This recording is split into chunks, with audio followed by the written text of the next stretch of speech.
What's going on? What's going on? What's going on, man? It's your boy Jeremy here with my guy Hassan, man, for another episode of No Huddle. We really appreciate y'all for joining us today, catching us live again. I'm sorry we missed last week, but it was an epic weekend for your boy. So shout out to my sister Erica, who Erica and Eric, Dr. Erica and Eric. Both of them are doctors. They both, married together.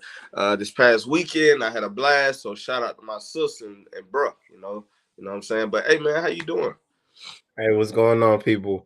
This brother was also being a little modest because another reason he was out, he was doing fatherly things, taking care of business. Oh yeah. Somebody had a birthday. We gotta shout the young man Dang. out. Let's Dang, not I forgot fool. I forgot about I forgot about Daddy Baby, man. Jamari definitely Yeah, had his 2-year-old his second birthday.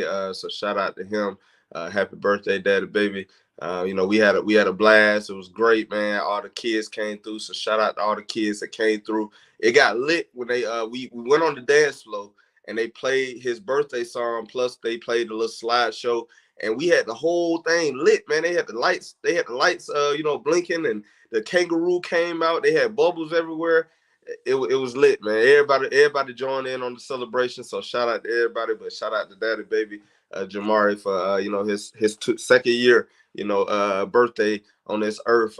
Me and his mom, we've been enjoying them. So we look forward to continuing and to be great parents, and we love our son. So shout out to Daddy Baby. But yes. yeah, I And almost welcome forgot to about the my own terrible son. twos. Nah, it's all good. You fumbled, but we recovered. It's all good. Yeah. Right. But yeah, so how you doing, man? Man, I'm good, man. I'm great. I can't complain, man. Yeah. You know, shake and bake, handle business against them Raiders. Eagles. They are still leading the league and looking real good. Prime time for this number one overall seed and number one in the NFC. So we'll see. Yeah, I can't shout out to Baker, man. What he did was shake that and was bake. that was amazing to be able to get off the plane 40 hours before the game, come in. I don't even think he knew like the plays really, because how can you learn the plays in like 2 days and know who to go to, what everybody doing, Exactly. knowing all the checks and out, like that's hard. And he was able to get that win, so that was just confidence for him. Right. But shout out to Baker. And also, yeah, shout out to the Eagles, man. They handling business. They beating the teams that's in front of them. I said that they were gonna lose 2 games that they end up winning against my Colts, against the Tennessee Titans.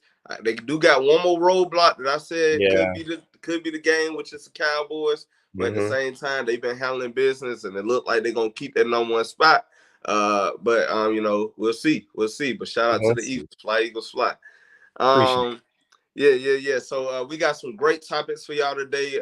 Probably gonna be some controversial, topics. But we on this show we wanna make sure that we're doing our due diligence to still address those have those conversations. We want everybody to understand that we want everybody to feel comfortable, of course, but we also want everybody to be able to speak and say what they gotta say without anybody, attacking them or whatever like that. We want you to be able to say what you gotta say. Get your thoughts out there, no matter how they sound. Just get them out there, and then we'll address them as they come. But I would hope that everybody just respect each other's opinions, and and just listen. I think in today's time we have to learn how to also listen, even if it's a view, even if it's something that you don't agree with. We still have to listen and allow that person to articulate their thoughts, and then we can process it after that. So we need active listening today, but we also want that, we also want y'all thoughts in the comment box as well.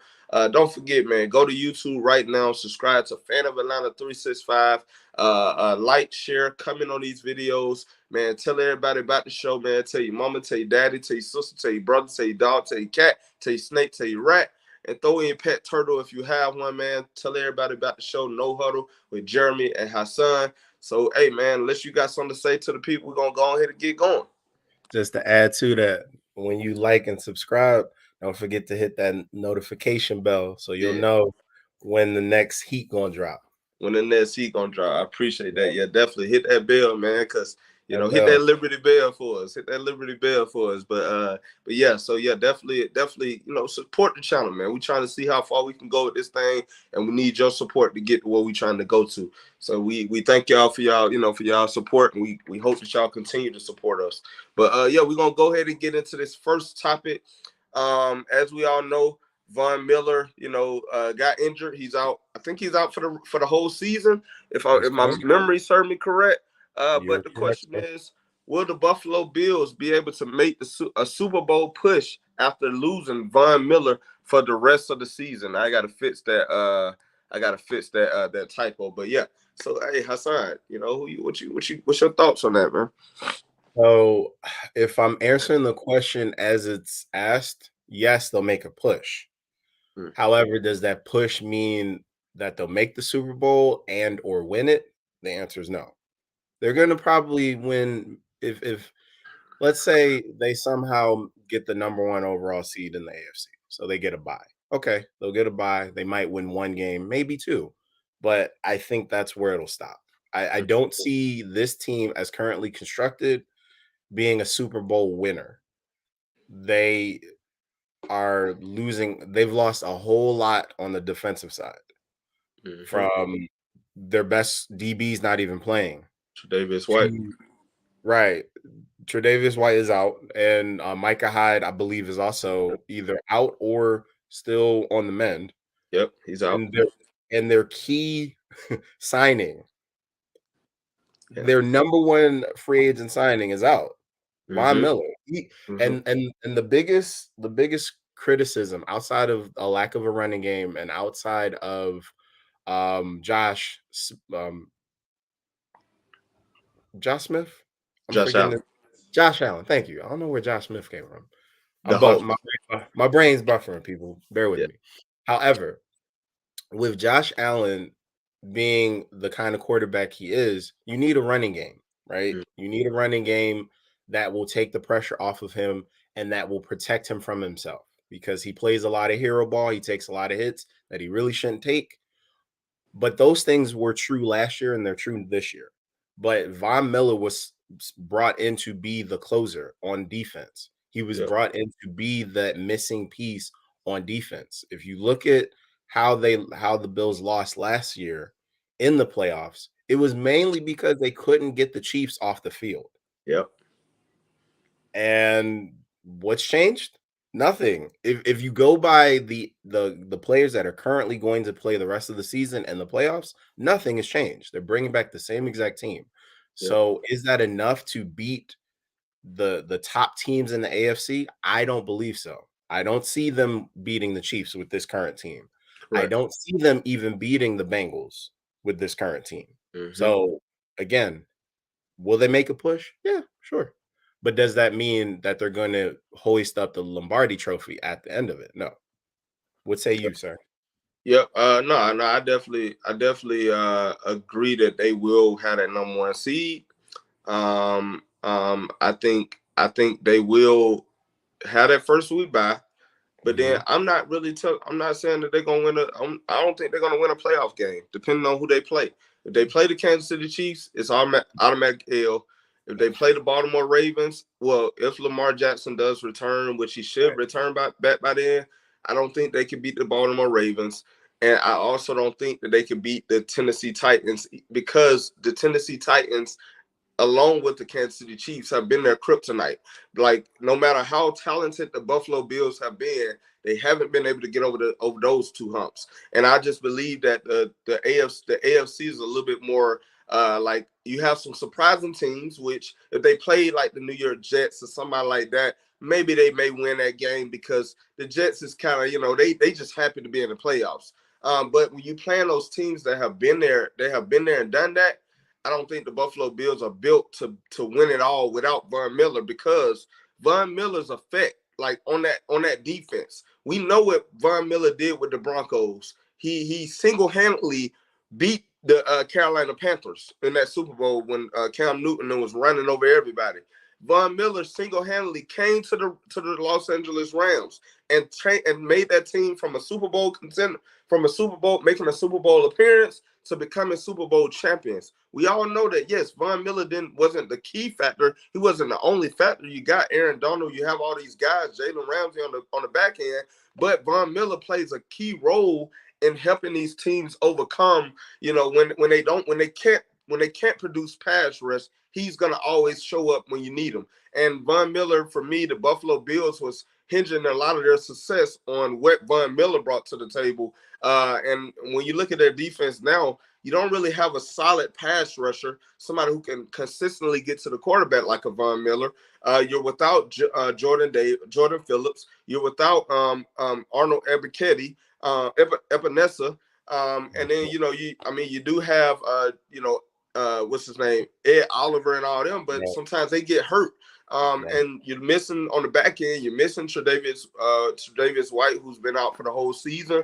Jordan Poyer, he keeps getting hurt, and then coming back. So it's kind of like you're losing a lot of key players on your defensive side of the ball, which I believe that the Buffalo Bills can only go as far as their defense takes them. Because yes, Josh Allen, he's great, but when it gets to those playoffs, that's where I feel like Josh Allen kind of, he'll show up, but then when it's time, they need to make that one play. The defense need to make that stop. You can't make that stop because now Von Miller, who would have made that stop for you, is no longer exists, and it puts too much pressure on the Buffalo Bills offense. And like you alluded to earlier, without a running game, it's going to be hard to win in the playoffs without a solid run game.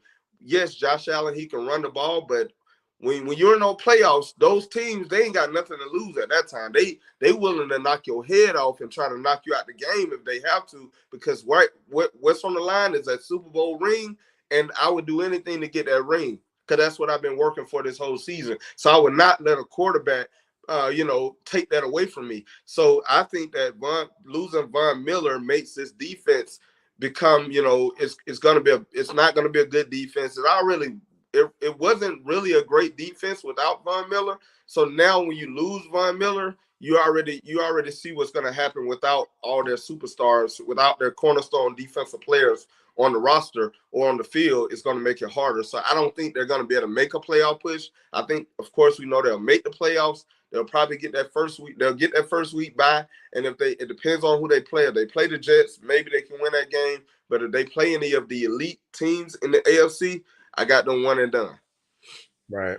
And the other thing, just to add to that, because they can't create a consistent aggressive pass rush, and their secondary is already compromised. And again, the elite teams in the AFC, specifically, they're two in my opinion right now. Right.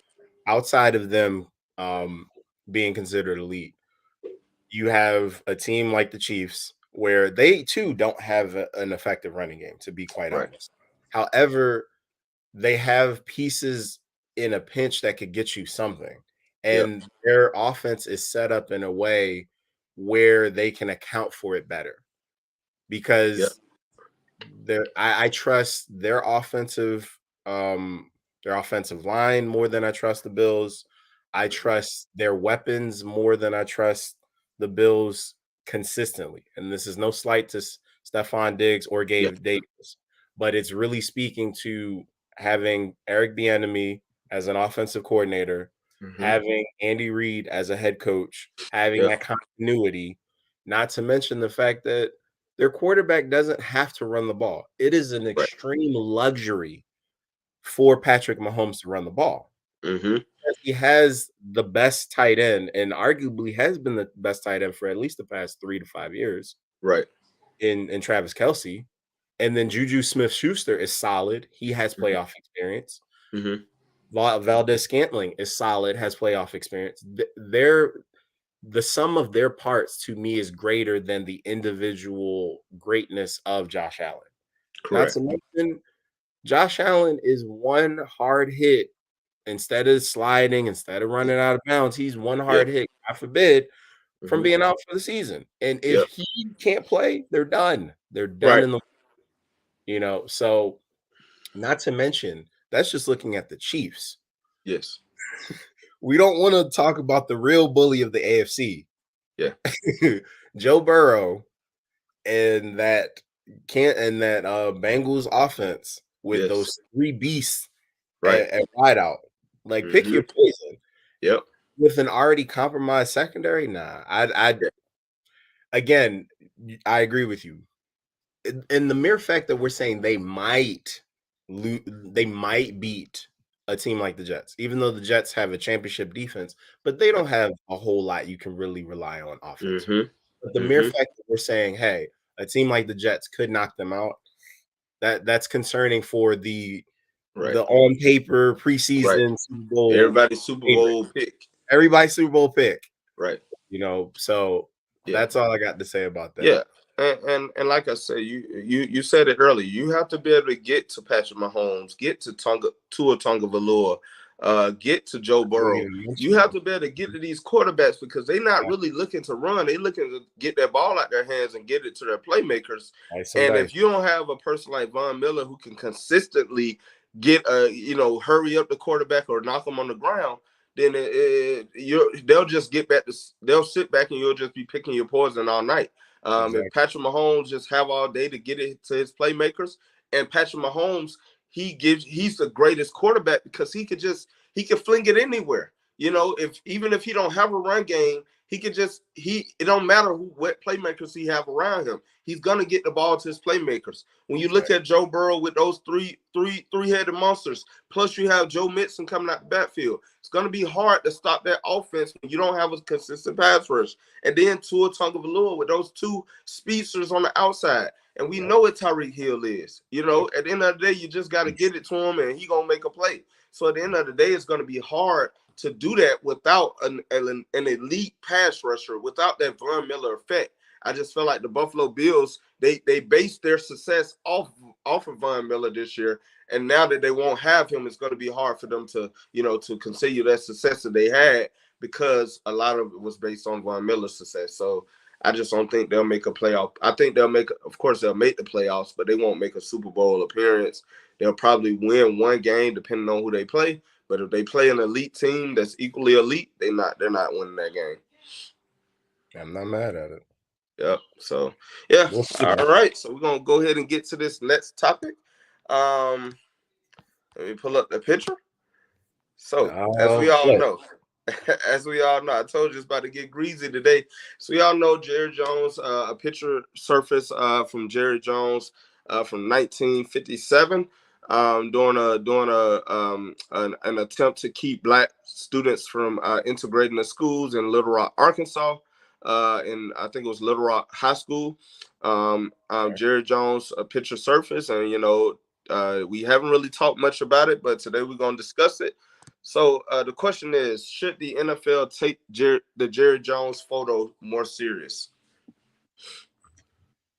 sir, I'm curious to hear what you have to say on the subject. Oh, okay. I give you the floor. Yes, sir. So, first, let's talk about Jerry Jones. Of course, we know Jerry Jones purchased the Dallas Cowboys in 1989, the year another star was born, which was myself. And ever since then, he have been able to win 3 championships.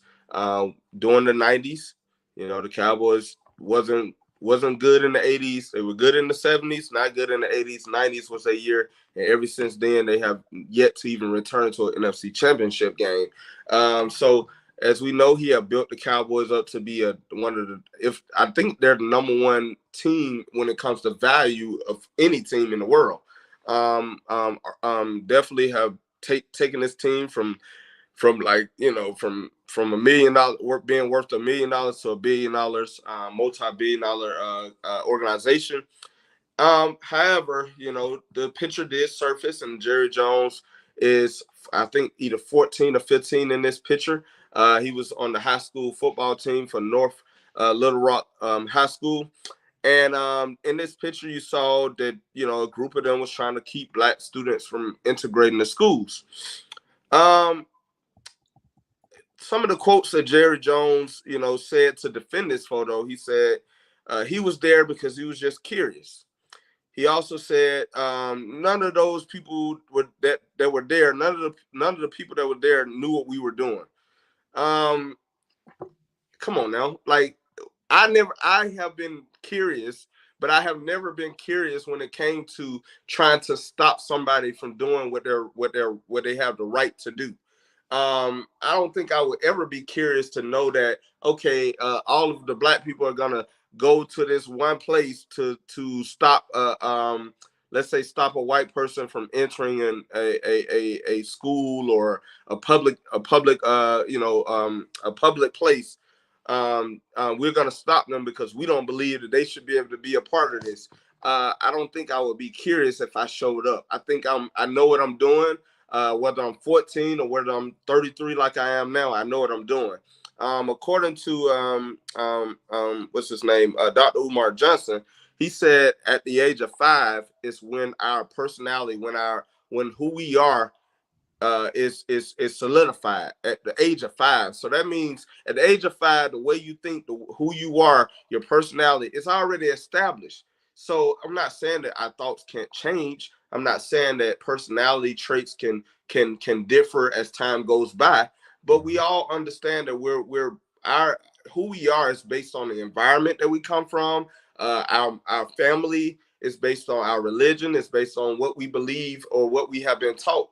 And so at the end of the day, when I was 14 years old, I knew right from wrong. I knew what was good and what was bad. So there's no excuse to say that you were just curious about what was going on, because according to Dr. Umar Johnson as well, he also said that on that same day, President Dwight Eisenhower signed the 1957 Civil Rights Bill, which was the first civil rights legislation passed since 1875, post the Reconstruction Civil Rights Bill. So, at this time, this was a monumental day for Black people because we haven't had any legislation that protected us since that time when it came to civil rights. Yes, you did have the board of Brown versus Board of Education. I think it was in 1950. If I'm wrong, please correct me. But you did have that said that we're separate but equal, meaning that we have the right to go to organize, to integrate schools. However, we're always going to be separate. If we're on a train, you're on your white people train, we're on the Black people train, but we're supposed to be equal.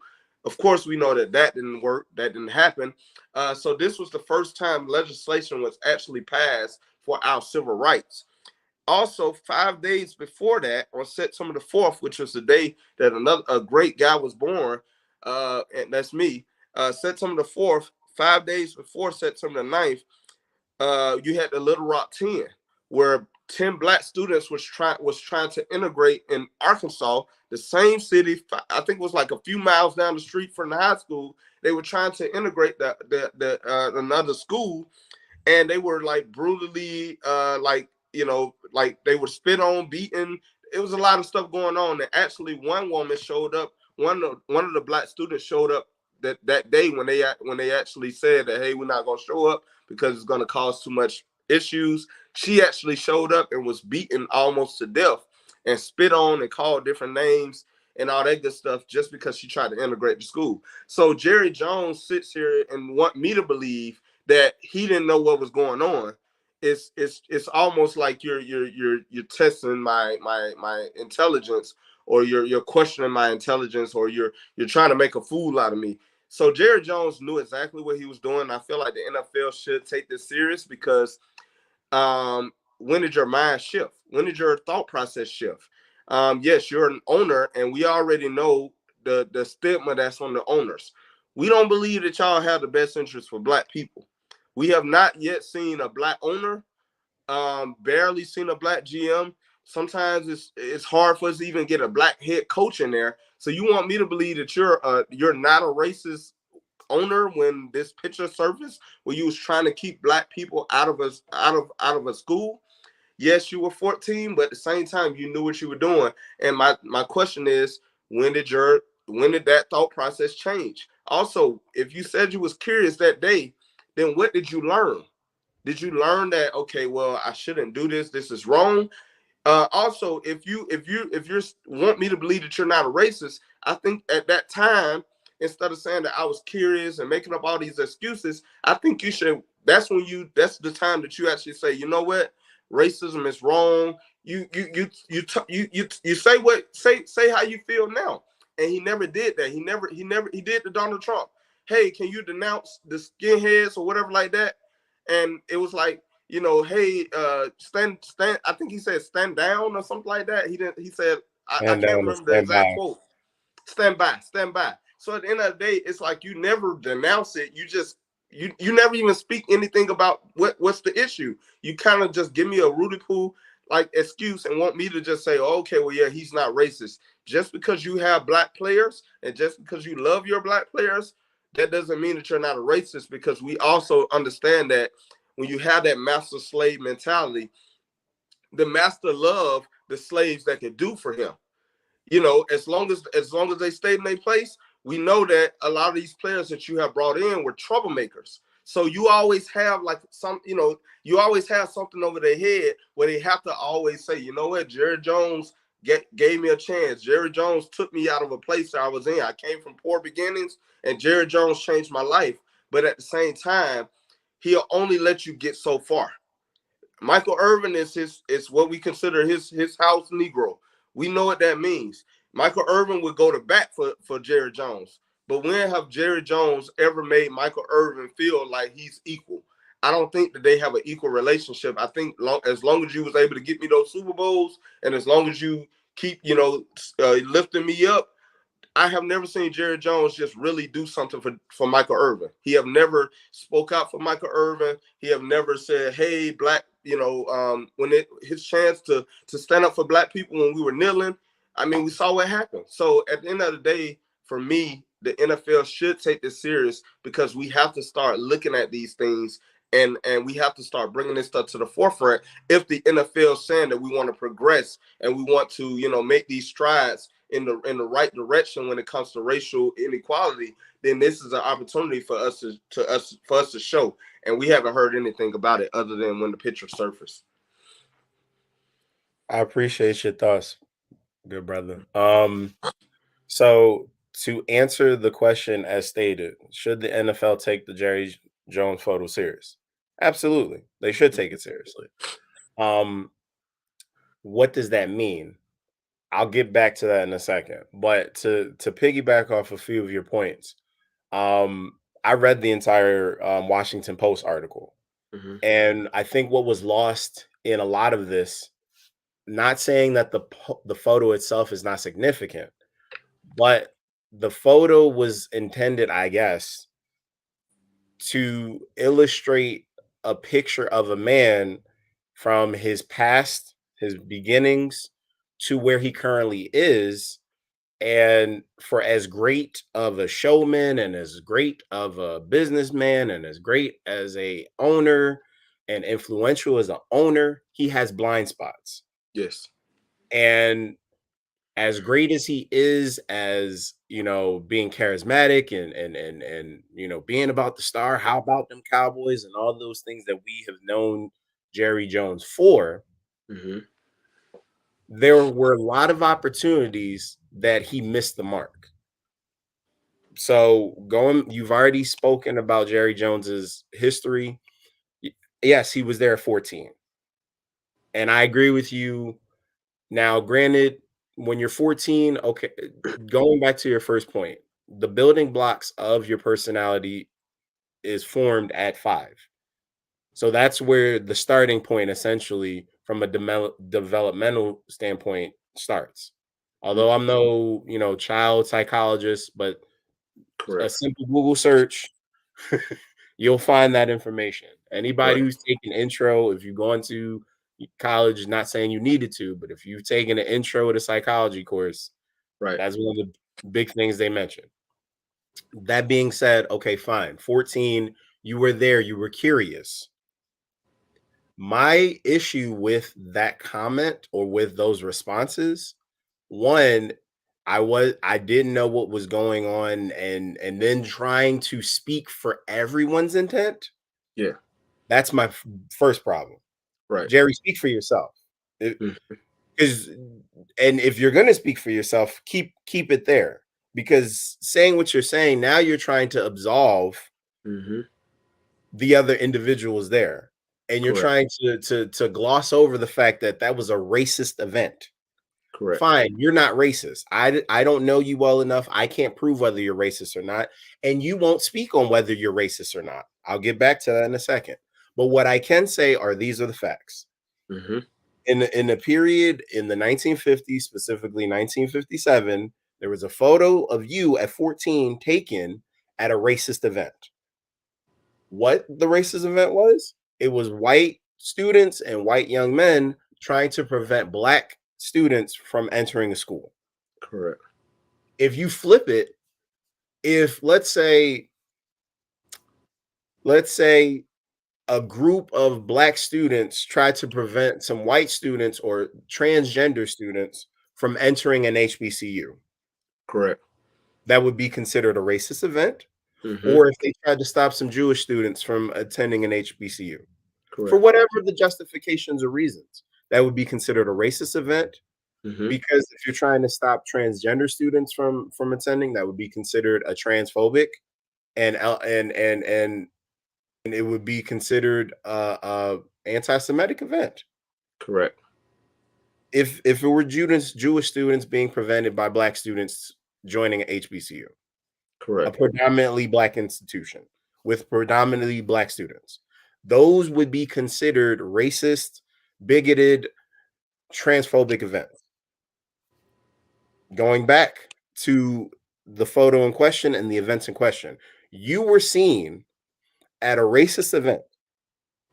Whether you're a racist or not, who knows? But maybe you and your maker. That's it. But you were there. And from the picture, you weren't all the way in the back in the nosebleeds. You had pretty good seats. Right. You had pretty good vantage point, which means you likely would have been there for a while. Yes. And even if you read the article in which he talks about his coach warning him not to be there and this and Right. that, and then his response saying that was a curious thing, and everyone wasn't there for racist intent. You don't know that unless you know everyone there. Correct.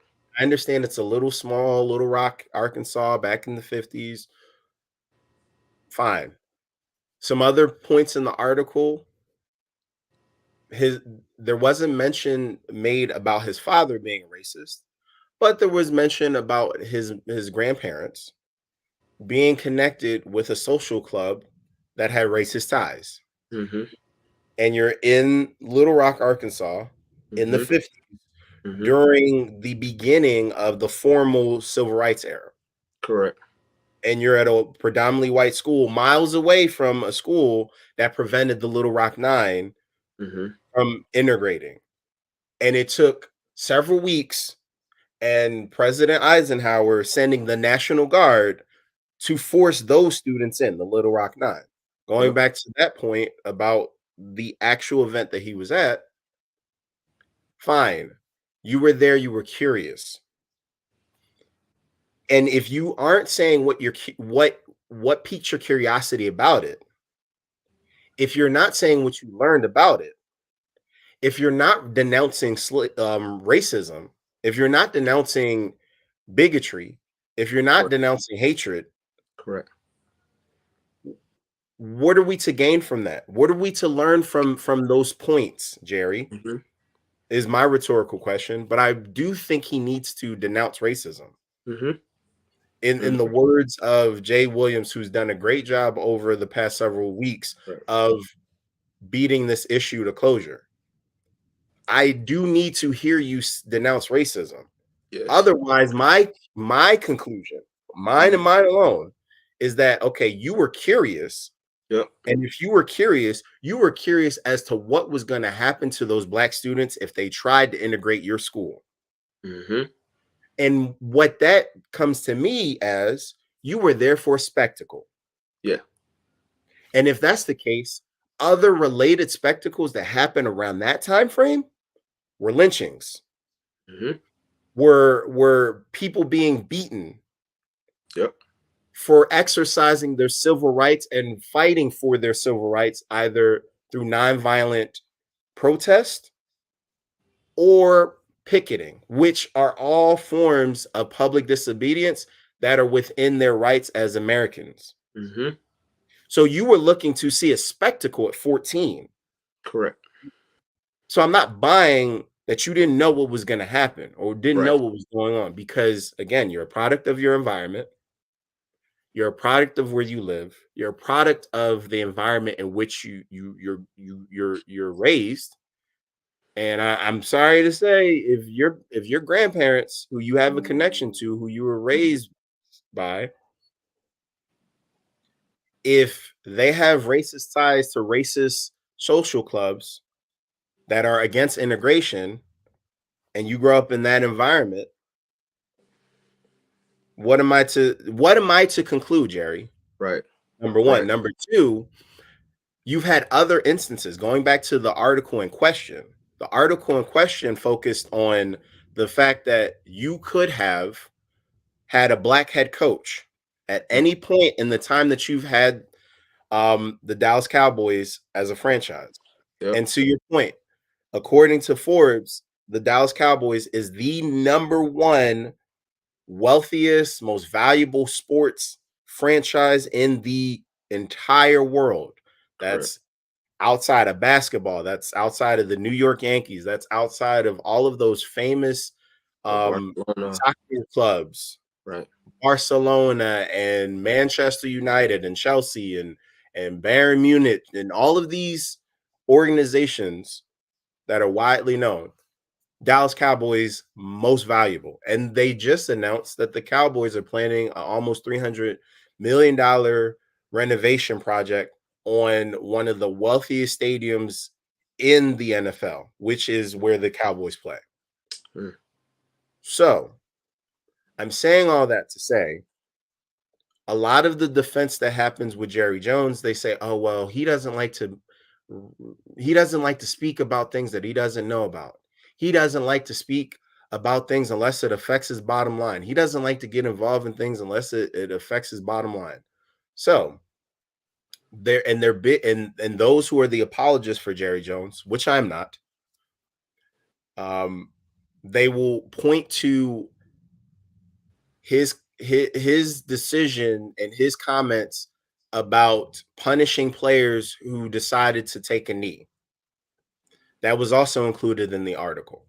Mm-hmm. And what ended up happening, according to the article, which was a really excellent article in my opinion, they mentioned how he came to a deal, a compromise with his players, because his biggest issue was, if you're disrespecting the flag, that's going to impact our bottom line, and I'm not going to stand for it because it's disrespectful to the flag and it's impacting the bottom line.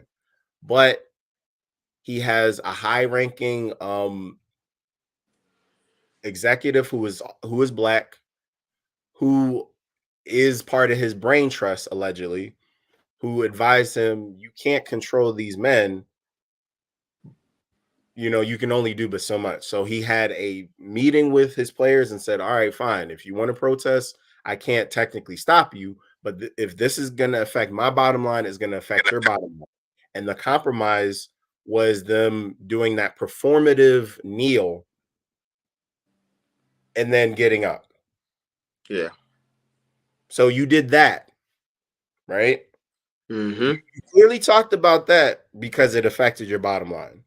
You clearly talked about other things that have been related to your bottom line. But my thing is, you spoke up on this when it wasn't impacting your bottom line. Correct. You spoke up on this when you were asked. And as opposed to saying no comment, as opposed to outright saying, look, that was a long time ago, and I've learned, I've changed, I was a product of my environment, whatever you wanted to say, but from that moment, I've learned that racism is one of the worst parts of our history, or something to denounce racism. You Right. didn't do that. Right. You tried to turn into an aw shucks moment. Right. Oh shucks, I was caught in the wrong place, the wrong time. No, Jerry. Mm-hmm. No, when you do that, you try to insult the intelligence of the people listening, Right. whether they're black or white or whatever. Number one. Number two, you try to romanticize something that shouldn't be romanticized. Correct.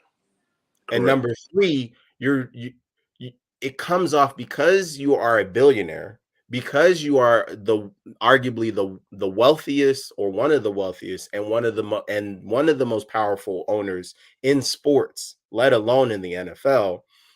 You're already seen as an elitist, Mm-hmm. whether it's fair or not. Mm-hmm. So by saying what you said, you gave off the impression that you're above being questioned. You're Right. above being held accountable. And I Correct. have a problem with that personally. Yep. So again, the NFL should take it seriously. The NFL should look at it seriously. What that means, I don't have all the answers, but a start would be at minimum, the commissioner should have come out and been critical of that statement and reaffirmed that the NFL does not tolerate racism or bigotry or none of that happened. Mm-hmm. Did we even get a statement from the commission? We got as of today, I have not heard nor seen a statement from the NFL Right. or from the Cowboys beyond what Jerry Jones has stated. Yeah. It seems like they just swept it on. It's like it happened, and then they just swept it on the rug, and nobody ever talks about it ever. And what's further infuriating about it, to be quite frank, the article dropped November the 23rd. Yes.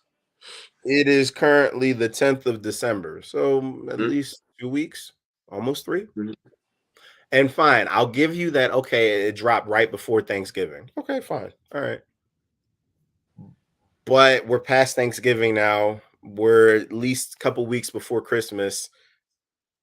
There's no statement from the NFL. There's no statement from the Cowboys. There's Right. no follow up. The Right. media doesn't talk about it. They're talking more about the Cowboys' chances of making the Super Bowl than Yep. this. I'm Mm-hmm. disappointed in that. Mm-hmm. And I do think that the NFL should take it more seriously. I think there should be some sort of fine or suspension Right. for conduct detrimental to the team or some language along those lines. Because if this is setting a bad precedent, because if this is how the most powerful owner in the NFL is treated when he is seen at a racist event, even if it happened 60 years ago, Yep. and his response can just dismiss the seriousness of the event, what happens when other owners have Mm-hmm. similar events? Because Correct. the majority of the NFL owners are white, well over middle aged, and likely have grown up in similar environments. Correct. So the chances of seeing this are very, very, very, very high. Yep. And if that's how Jerry, the most powerful owner in the NFL, is handled, what happens with the rest of the owners? Mm-hmm. And then furthermore, the the other thing that again irritates me about it is I'm hearing more excuses for Jerry than people actually attempting to hold him accountable and saying, speak up. Mm-hmm. Yep. Yep. He can be about his bottom line. That's fine. No one, he's a business owner. Businesses are in business to make money. That's no secret, no surprise. However, there's a morality here in this culture where we are in this point in society. It matters to know where you stand on pivotal issues. Correct. Racism, unfortunately, is still a pivotal issue in this country, and dare I say it, in the world. So you can't just play the fence. You can't straddle the fence on this, Jerry. Right. And Mm-hmm. people similar to him, we need to know where you stand on these issues Yes. because that should and can affect your bottom line. Right. Right. Because I, what happens if fans decide, oh well, if they decided I don't want to support a racist owner in the same way that fans do it all the time with other things. I don't mm-hmm. want to support an artist who's anti-Semitic or has said anti-Semitic things. They won't buy his albums. They won't they won't support his music, or they won't support his artwork. That affects bottom lines. But right now it's and again, shout out to LeBron James for holding the media accountable, that we're not talking about it, that the media is not talking about it at a higher clip. Mm-hmm. But when other similar racist or allegedly racist things happen, i.e. Kyrie Irving, Correct. it was on the news wire for weeks and Yep. months. And Yep. all of these demands were expected and made. Jerry Jones, no one has held him accountable. No one has requested that he meet with civil rights leaders. No Yep. one's requested that he meets with the NAACP and donates to charities Yep. to benefit Black issues Correct. or issues that affect minorities. No one Mm-hmm. is saying anything. It's just like, well, shucks. Yeah. It happened so long ago. He was young. It is what it is. Now you do that if somebody, you know, was caught drinking at a party. Yeah. Okay, and there's a photo of them throwing up and laid out drunk. Correct. Then you're, shucks, man, that's wild. Yeah. This isn't one of those Not for times. I'm that. Yeah. very disappointed in the media.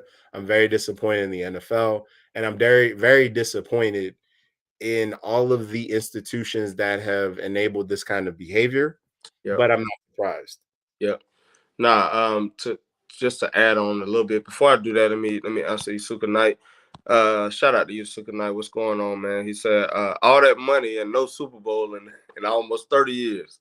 Yeah, I've been living as long as they done, almost longer than they have been to a Super Bowl and won one. So yeah, that's all that talent has definitely went down the drain because they ain't got nothing to show for it. And then he just said, "Yo, what's up, guys? What's going on, Yusuka Knight? Appreciate your support, man. Appreciate your support." But yeah, so my last thoughts about the Jerry Jones situation. First, because all the other NFL owners, neither one of them have, questioned it, made a statement about it, like, gave their thoughts about it. Because when Colin Kaepernick was doing what he was doing, these owners was talking. But now all of a sudden, we don't hear nothing from these owners. Do you think Dan Snyder got some? Hey, I'm gonna say this. We talked about this Yeah, privately, this part, and yes, I wouldn't be surprised. Again, this is coming from the Washington Post. correct. Who else does the Washington Post cover? It wouldn't be Exactly. the it wouldn't be the Commanders, Washington Mm-hmm. Commanders, right? Yeah. And And there was Dan did say, "I got some dirt on dirt on these owners owners." and So Roger Goodell. So right.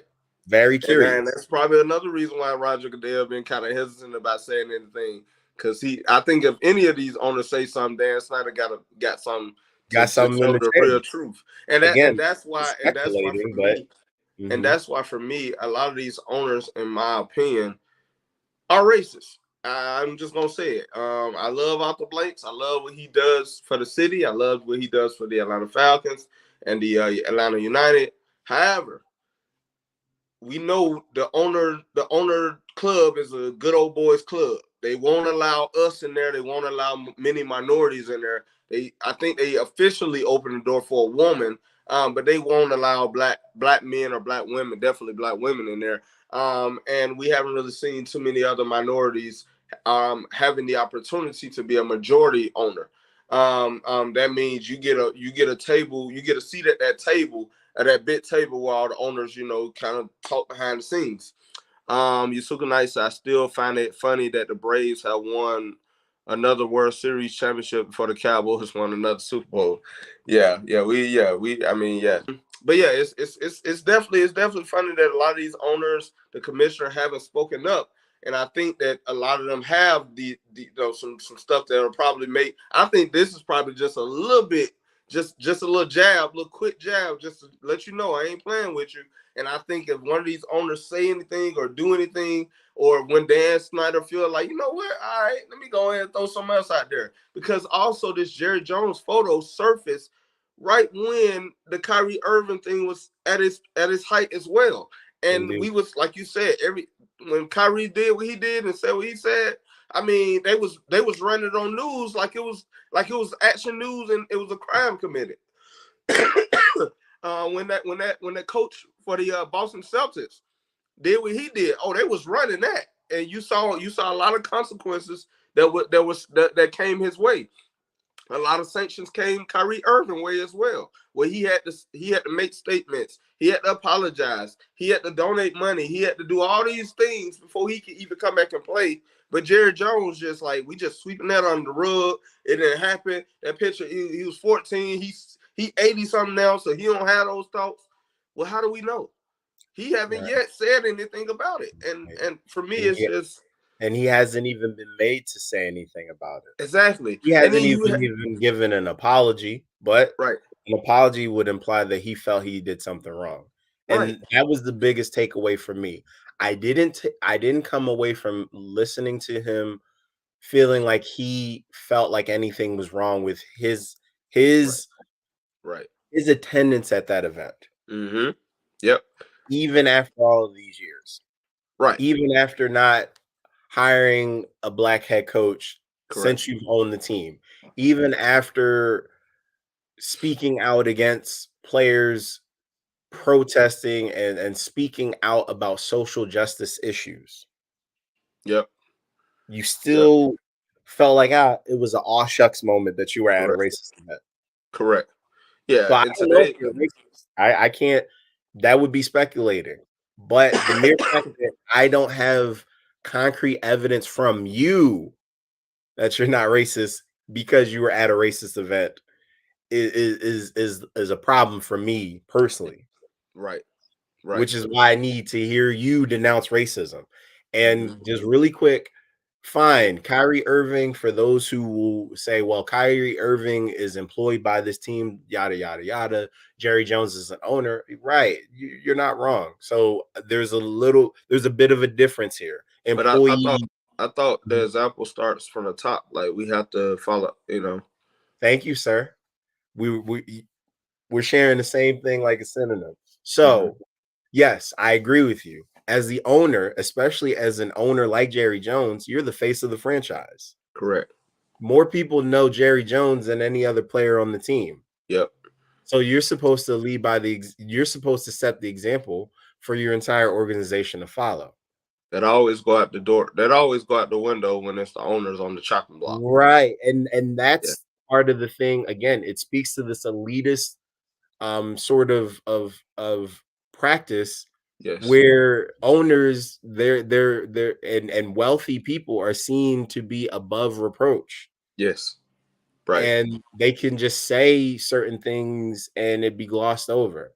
And I thought that in this time in society we're shifting away from that, but it feels like more of the same because again it's been damn near 3 weeks and there's no follow-up statement. There's no statement from the NFL. There's no speaking about it whatsoever. And the Mm-hmm. media, which typically is used to hold things accountable and get to the truth, they were more focused on being first about it, talking about it.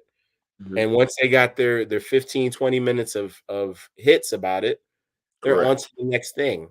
But Correct. it seems to be that they held on a little tighter with the Kyrie Irving situation. Oh yeah. Oh yeah. And for me, Yusuke said it's also funny that the Cowboys still have a fan base like they do.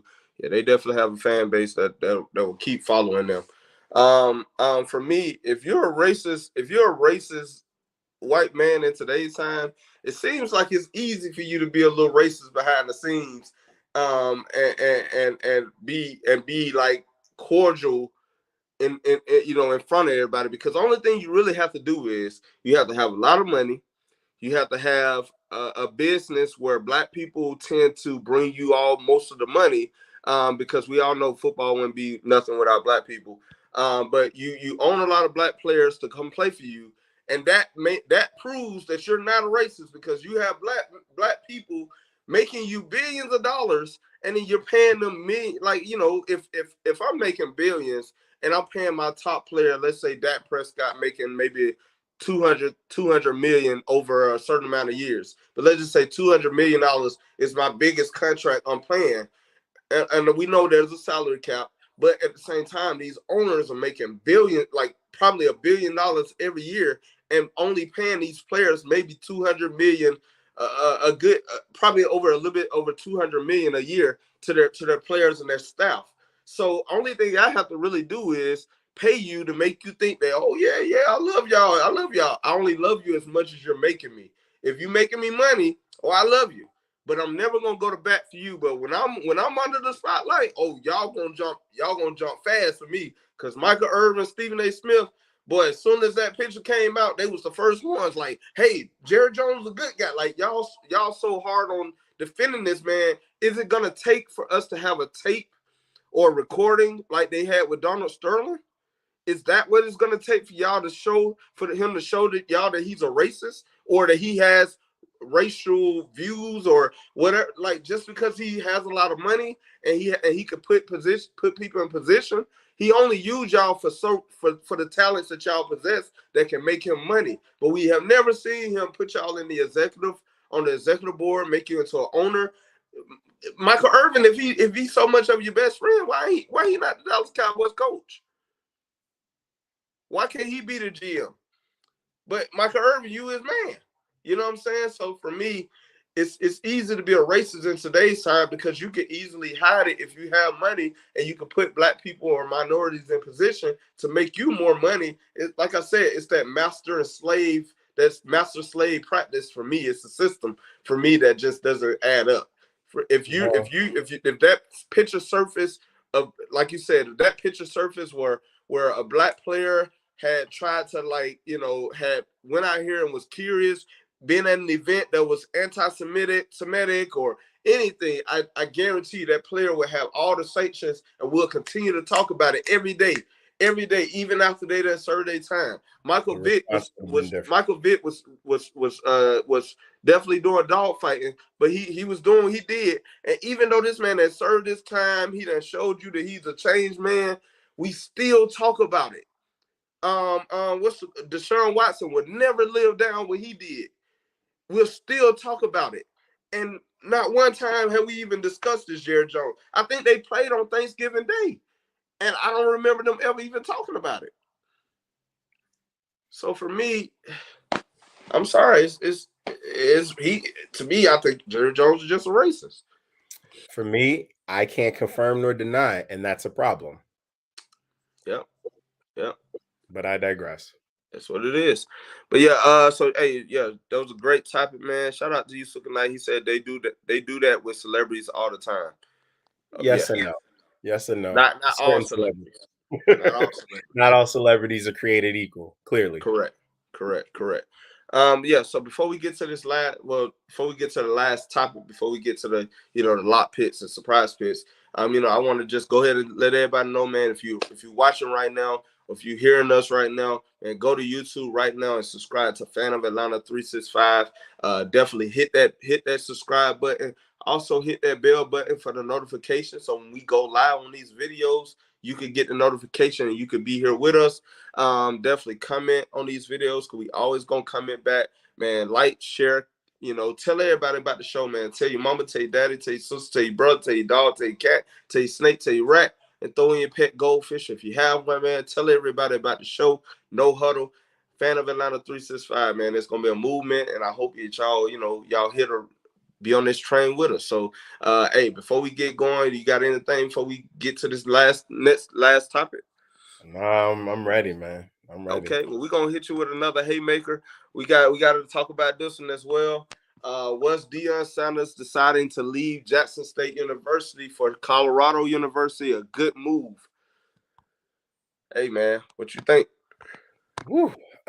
So it depends on what vantage point. Okay. So was it a good move for Deion? Yes. Was it a good move for Jackson State? No. You're right. A good move for Colorado? Yes. So going back, was it a good move for Deion? Yes. Because let's look at it objectively for a second. if you are a football coach Mm. outside of coaching in the NFL ranks, the next highest pinnacle you could coach would be college football, specifically at a Power 5 university. And for those who may be uninformed, Power 5 meaning the conferences like the Big 10, the Big 12, the ACC, the Big East, those kind of conferences. SEC, of course. One of those large conferences, money-making conferences. But for a football standpoint, it's either the Pac-12, the SEC, the Big 10, the ACC, and I'm missing one. The Big 12. Big 12. Thank you very much. Those are the Power 5 as far as college football is concerned. Mm-hmm.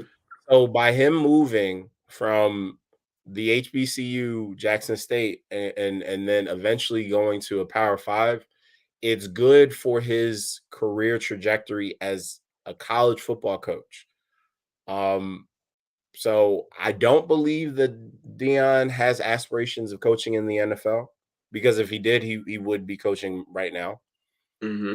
Number one. Number two, I think it's a good move for him because if you look at it from the standpoint again of being a college football coach, the normal trajectory of college football coaches, you coach in the high school ranks, then you coach or you become a coordinator or an assistant coach for a smaller school, maybe a Division 2 school, then you move up and become a coordinator for a big time college program, you know, and you do that for a little bit.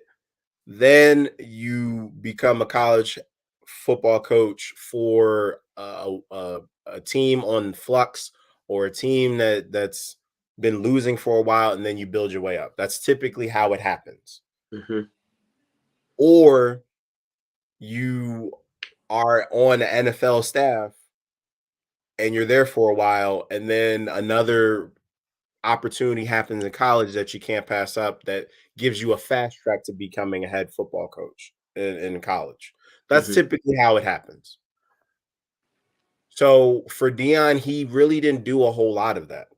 He was a high school football coach, then he became a college football coach, and then all of a sudden, now he's a college football coach at a major program. Although the program in question, I believe they won one game this past season. They're clearly the weakest team in that conference, which is in line, unfortunately, with the kind of opportunities that black head coaches get. We get these reclamation projects. We Mm-hmm. don't get the cushy jobs like a Florida State, which, by the way, is his alma mater, Correct. which, by the way, had a coaching vacancy. He wasn't considered, clearly. He doesn't get a job like Auburn, Mm-mm. which had a coaching vacancy. They were more comfortable going to a head coach who was essentially ran out of college football for using escort services while he was a head coach. Correct. So he sat out in timeout, and then lo and behold, he's the head coach again, meaning the current now head coach of Auburn.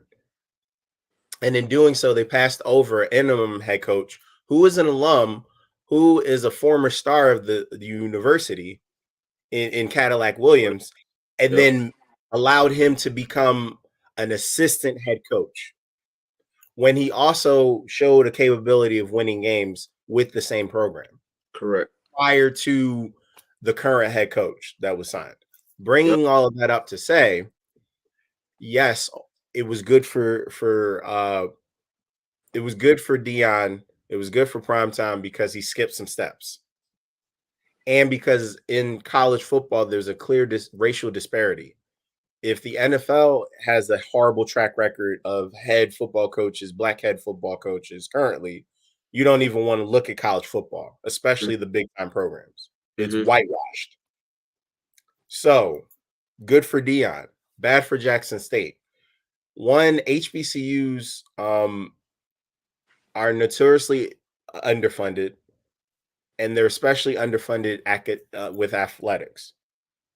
And he took a program that had won, I think, one or two games in both seasons combined, and had them with two straight undefeated seasons, and they're going to make their second bowl game this season. So he clearly has an ability, or had an ability, to make something out of nothing, which is what they expect him to do in Colorado. So it's obviously good for them. But the problem with, I have no problem with him leaving. My problem with how he left is, and to quote Bomani Jones, you sold Jackson State on a dream, and now you're leaving before the dream is completed.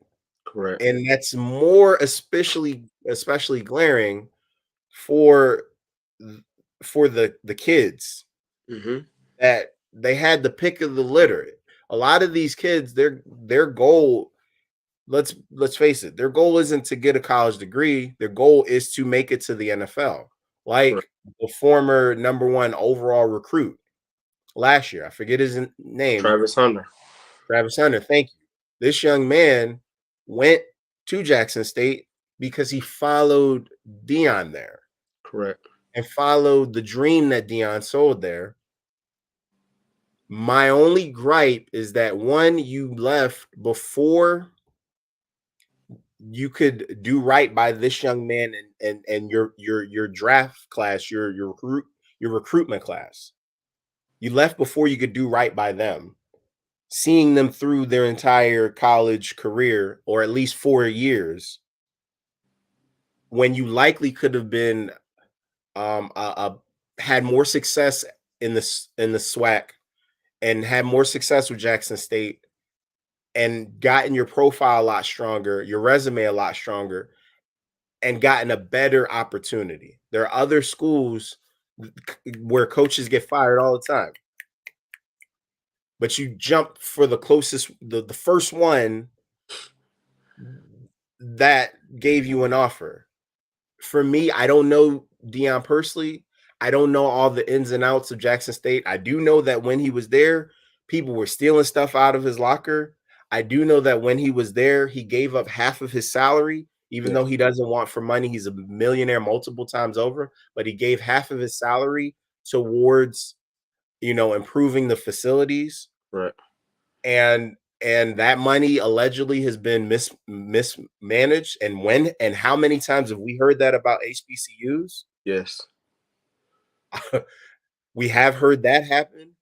We have heard him having issues with other head coaches in the SWAC, and having friction with them, and people accusing him of not being for the SWAC and not being for HBCUs and all these things, Correct. which offended him, and rightfully so. But it doesn't change the fact that when you leave like this, you give them ammunition to be critical and question your motives and question your ability, and your desire to actually be there in the first place. And it gives more ammunition to individuals who felt like you were just using the HBCU as a stepping stone. Yeah. You prove them right by doing it the way you did it, Correct. regardless of your motivations. So I think I answered the question, but the other question that I don't think is being asked um,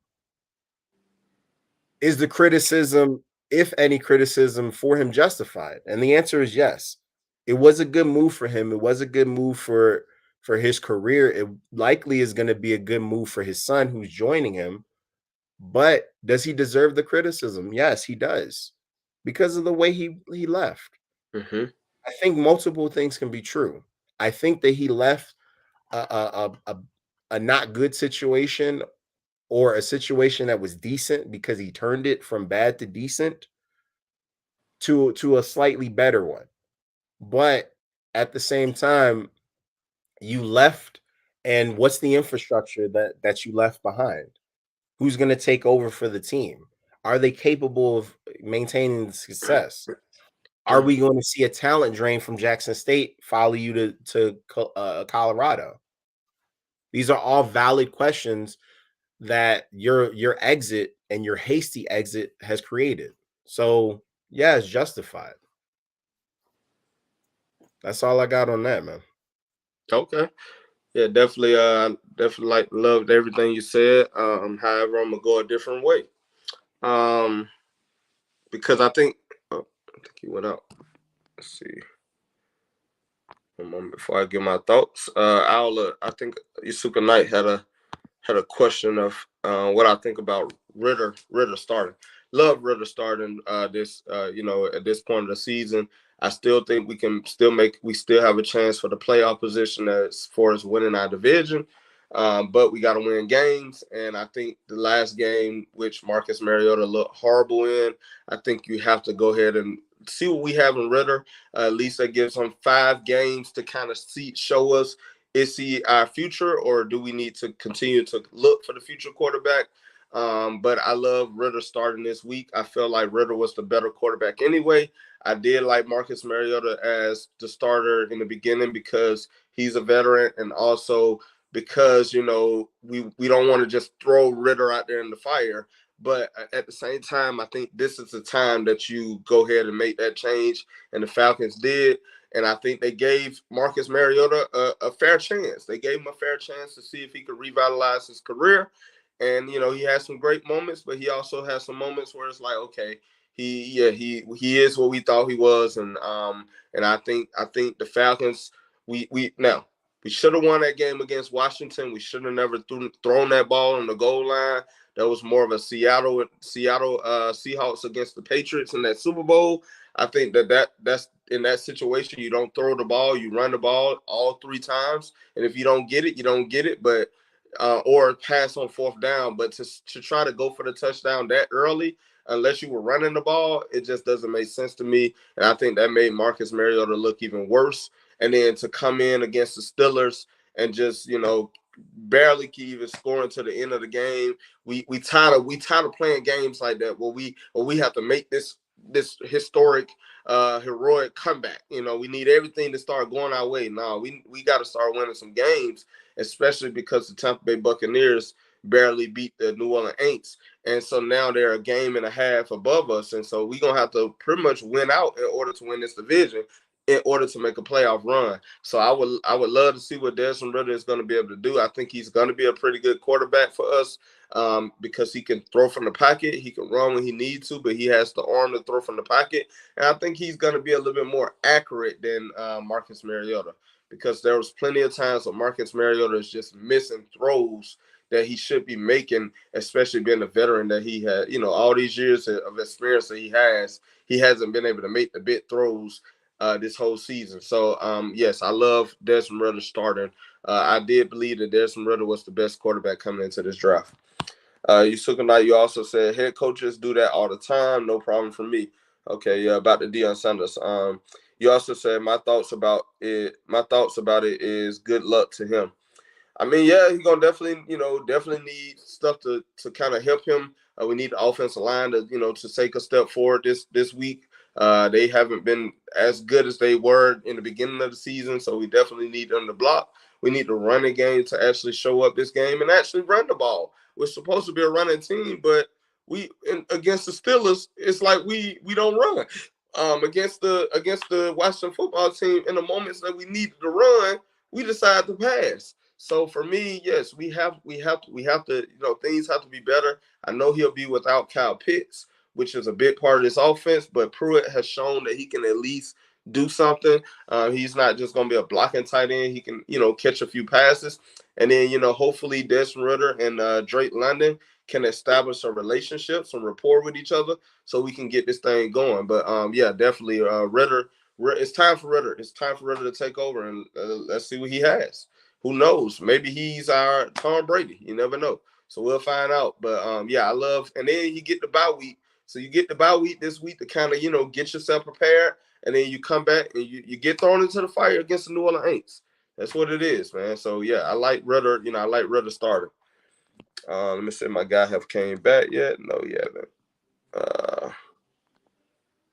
So I guess what I'll do is I'll just give my thoughts on this Deion Sanders um, question. until my guy get back in. He probably restarted his phone, so y'all gotta bear with us. But now you know what? I'll just wait. I'll wait until he comes. So if y'all got any questions, or if y'all want to put anything in the comment box and you want me to answer it, I'll be sure to enjoy this. Yusuka Knight said, and my message to the fans is don't turn your back on Ritter if he has a bad game. Of course, of course. Yes, real fans, real football fans, real Falcon fans won't turn their back. It's the casual fans, the ones that only like the Falcons when they're winning. Those are the ones that's going to turn their back. Those are the ones that as soon as he make one bad pass, oh man, he sucked. And then those are the ones that saying we need to go into this draft and go get Bryce Young or go get C.J. Stroud or go get one of these quarterbacks. At the end of the day, get a man a chance. For me, like I said last year, I felt like he was the best quarterback in that draft, and I hope that he proves me right. Yeah, so welcome back, Hassan. I was just answering some Appreciate it. questions, for Yusuka Knight. Appreciate But yeah, so let's get to my thoughts about this Deion Sanders situation. it. So, like you said, for Deion Sanders and Colorado, great move, but for Jackson State and the HBCUs, bad move. But let's talk about what Deion Sanders was able to accomplish during his 3-year stint. So in 2020, he decided to take the job for Jackson State. And between 2020 and 2022, he was two-time SWAT champion in a row. His first year, I think they lost in the championship game, but then the second year and the third, and this past year, this past season, they just won the SWAT again. He also was SWAT Coach of the Year 2 times in a row, and he won the Eddie Robinson Award for the HBCU. So some big things. Also, what he brought to the HBCUs, he brought national attention. They're playing on ESPN. They're on 60 Minutes. They're on the broadcast show before the games come on. Deion Sanders is being interviewed a lot. So he brought national attention. You having all these celebrities coming to the games, being a part of the introduction to the Jackson State football team. So it's a big moment. Also, like you alluded to earlier, he was able to give half of his check what he thought was trying to help, make the school better. But in the midst of that, he was able to partner up with Walmart and actually get them to help make a real football field for the team. So now they're playing on turf instead of dirt/grass. Then he was able to build them a new luxury locker room. He was able to do that. He coordinated with American Airlines to establish a travel system so that the players can now take planes when they're traveling to different cities instead of riding on a little bus, a charter bus. He also partnered up with Michael Strahan and had Michael Strahan to donate some of his clothing line suits, his designer suits, to the players so that they don't have to show up in joggers and hoodies, and some of them showing up dressed up, some of them showing up with just whatever they got on. Now they kind of look like they're about business. He also got them new uniforms. At one point, Jackson State only had 2 uniforms, the home and the away. Now they have several uniforms. Like now they can come on the field like Oregon, a different uniform every week if they wanted to. So he did do that. And the last thing he did do is he recruited the number 1 high school player in the country, Travis Hunter. He was able to take him away from those Power 5 schools, Florida State, Alabama, Georgia, teams like that. He was able to get the number 1 recruit there at Jackson State. So yes, he did some great things. Some more of the pros that came out of what Deion Sanders did do. He did establish a blueprint for success for the HBCUs. He showed you, hey, this is how we can improve our programs, improve our HBCUs. So it's up to us to follow that, or to continue that on. Also, he increased revenue. Now you have people coming to the games. You get more money from the boosters. The school has pride now. The alumni has pride because now they see a winning product on the field. We all know that when you have fans that enjoy casual, I call them casual fans, but we all do understand that fans like to win. Fans like to be a part of something that's a winning product, or they like to put their money into a winning product. So if you're able to win, then money is going to come. Fan base is going to come when you have that money. when you have a winning product. And the last thing, he brought attention to HBCU football. At one point there was all the HBCUs had the talent, and then when schools integrated and they allowed black players to go to these Power Five schools, the HBCUs, when it comes to football and athletics, it's like it's like we don't get no talent from there. Like you'll probably, some people make it like undrafted free agents or whatever like that, but for the most part, you're not really gonna get no top talent. And so he did bring attention to the HBCUs. But where I kind of veer off when it comes to this Deion Sanders situation, first we have to discuss. Well, we have to ask Deion what was his main goal of going to the HBCU, going to Jackson State? Was your goal to go to Jackson State to accomplish these great things, but let Jackson State know that, hey, I'm only doing this because I'm trying to establish a resume so that I can get an opportunity for a bigger position?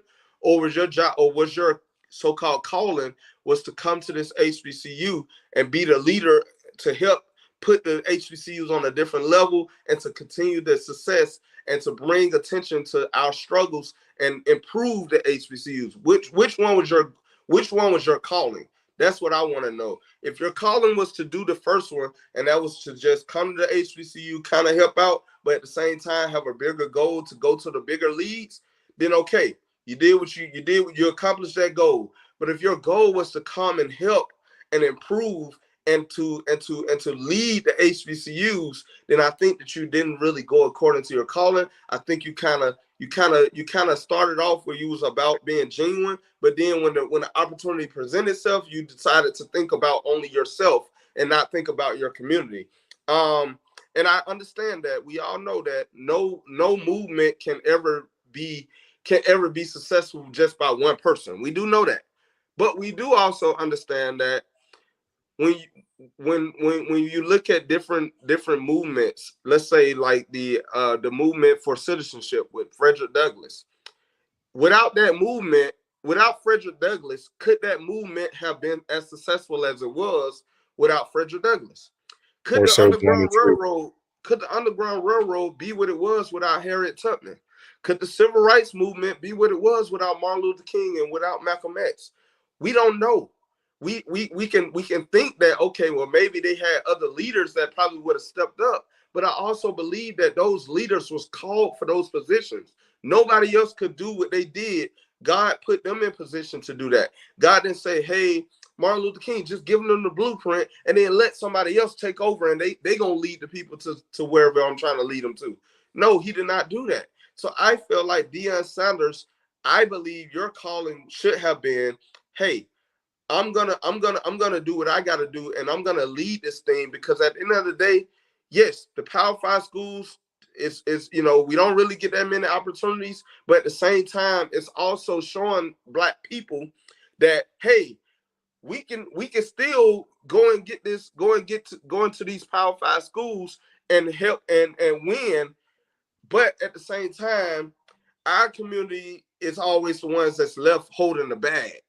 And for me, it's kind of like I felt like he should have stayed to continue the strides in helping the HBCUs get on another level, because we know if you was able to do this in 3 years, imagine what you would have been able to do for many more years. Also, you keep saying, oh, I came here, I want to finish. You keep preaching about finish, finish, finish. Well, you still have one more year on your contract. So if you're saying that you're about finishing, then I think you should at least finish your contract out before you went and took that Power Five school. Because at the end of the day, there's always going to be coaching vacancies. And if you did a good job for 4 years, I believe that you're more justified for us, because at least you finish your contract. LeBron James don't get no flat from he don't get any criticism from me when he leave these teams and go to other teams and win championships with with all these stars. At the end of the day, LeBron James fulfilled his contract and he was a free agent when he did this stuff. I have a problem with Kevin Durant, because Kevin Durant went from a team where he didn't finish his contract, and he decided to, and when they lost to this specific team, he decided to jump ship and try to go for a championship because he wanted to win now instead of, continuing on with the process or just waiting it out. At the end of the day, I'm all about, you got to go for what you got to go with for what's best for you. But when you're in positions to help make change, I don't think you run from that change. I don't think if you're a teacher at a black school, and yes, we understand that if you're a high school teacher in a black school in the inner city of Atlanta, we're gonna focus on Atlanta because I'm a product of APS school. Let's say if I was a teacher and I was teaching at a black school, and I know we don't have the resources, we don't have a lot of things that a lot of these predominantly white schools have.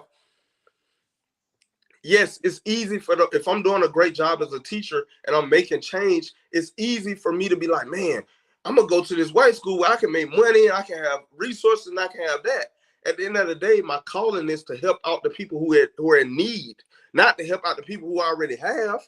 So I believe that Deion Sanders should have stayed at Jackson State for at least one more year to fulfill your contract. But I also believe that your calling was to help these kids that look like you, that don't get these opportunities, and for you to show them that, hey, HBCUs are elite. HBCUs can be on the map because we all know that if black athletes, the prominent black athletes decided to go to HBCUs instead of going to these Power 5 schools, then those Power 5 schools wouldn't be on the level that they're on.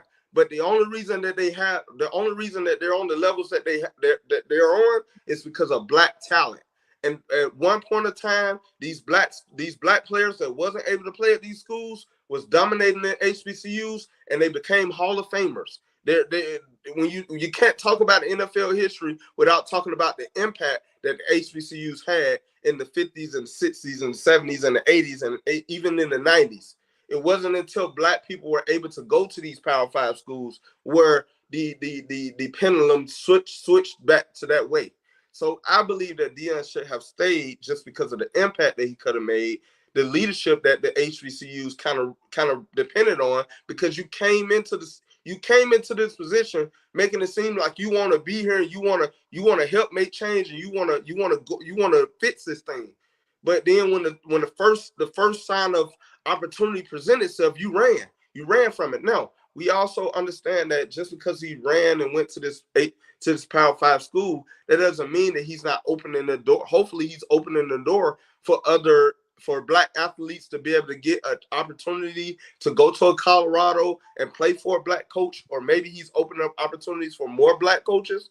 But at the same time, you could have still had that same success at the HBCU where you could have been helping your people. And like I said, we know that only one man can't change everything, but you can make a significant impact to help others decide, like, you know what, I want to do this too. I did read that Ray Lewis is supposed to be taking over. He's a candidate to take over for Jackson State, so that'll be a big move for Jackson State. But at the same time, I felt like Deion should have fulfilled his contract, especially when you say finish. If you finish, I believe that you're a little bit more justified. But because you left out on when you have one more year left on your contract, you left out before the season even ended. That just showed that you was all about just using the HBCUs to fit your resume, to show that, hey, I could take a losing team and make them into a dominant winning team, and now y'all have no choice but to give me an opportunity. When did these Power 5 schools become just the power? Like we run to those opportunities. How about we start creating our own opportunities so we don't have to keep begging them for opportunities to give us just so we can have a chance to coach in these Power 5 schools? Why can't the HBCUs be the Power 5 schools? Because because we all know that black talent is the best talent.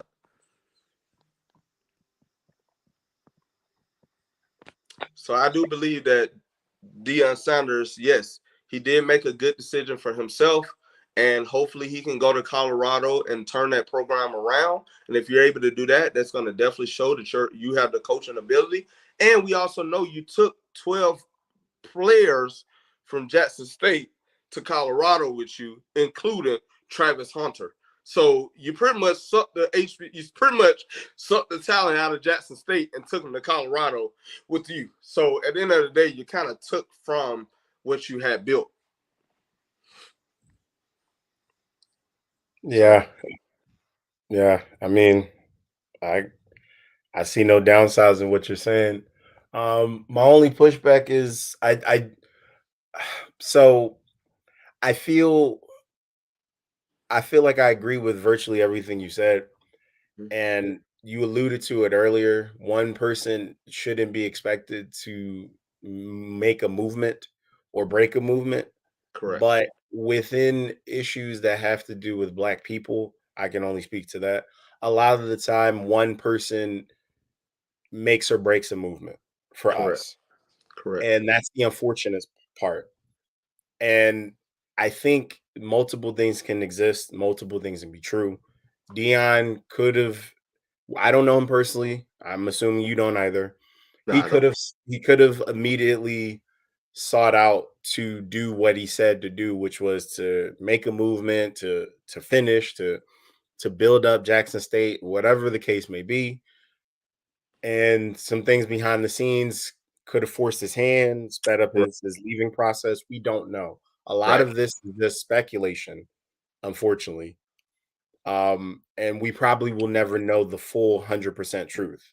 Correct. That's just the way these processes work, especially when you're talking about $1 million and multi-billion-dollar industries like college athletics, whether it's at the HBCU level or at the Power Five football level.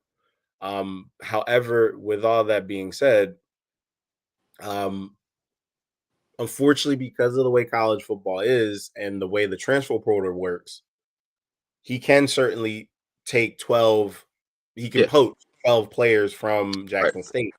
Right. And if I'm hoping that he is successful in Colorado, specifically because I root for everybody Black. Yeah. And I know you do. So what's Hmm. understood ain't got to be explained further.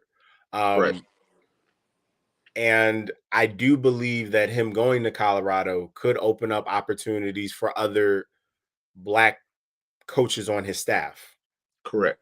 to get opportunities because that's typically Mhm. how it works. When you're Yeah. successful, people start to poach. They take from you so that they can make it their own.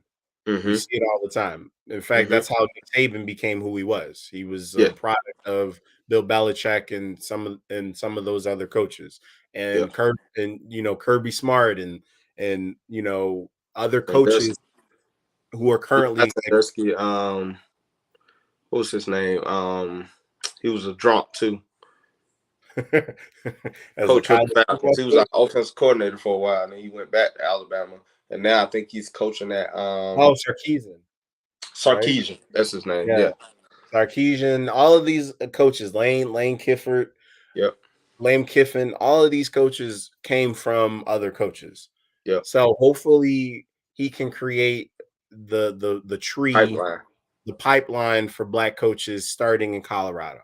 Correct. Personally, would I preferred for it to happen at HBCU? Absolutely. However, we know the HBCUs are underfunded. Hmm. And going back to your Atlanta public school versus going to school in the affluent part of Atlanta, we know why that sometimes will happen. You Yeah. may outgrow where you are and you realize, oh dang, I don't want to leave, but I know I could probably impact more people elsewhere. Hmm. So you go somewhere else. Right. That's how technically how Barack Obama went from running for state senator to eventually the White House. If you've Correct. read any of his books, he alludes to that. Yeah. You outgrow sometimes your position. That's how he went from being a community outreach leader to again being one of the presidents.